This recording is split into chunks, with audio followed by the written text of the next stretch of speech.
vel mi en min khiren kanun kong par takhi bay say tur nay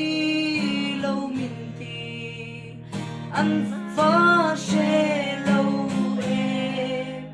chung la yan ka hin si o min han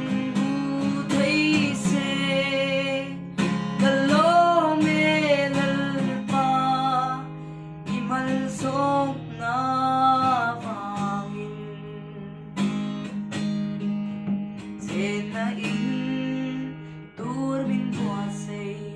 ha chol na tur min te ai le in tur min te in sil le fen min te a mangai na in chua chi